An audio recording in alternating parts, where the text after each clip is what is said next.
AirPods Pro 3's active noise cancellation struggles on airplanes due to cabin pressure changes that create ear pressure imbalances. Microphones may misinterpret internal ear sounds as external noise, reducing effectiveness. Proper fit is crucial. A loose seal reduces ANC by 30 to 50%. ANC mode can amplify discomfort in pressurized environments. Apple improved ANC with iOS 18.3 and watchOS 11.2 updates, adjusting based on altitude. Ensure firmware is updated and try flight mode for persistent issues.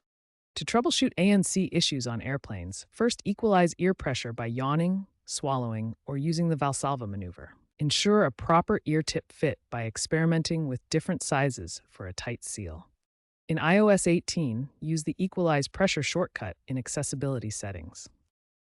If ANC causes discomfort, switch to transparency mode to let in ambient sounds.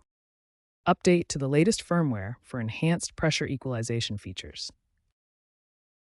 Disable ANC during takeoff and descent when pressure changes are most rapid.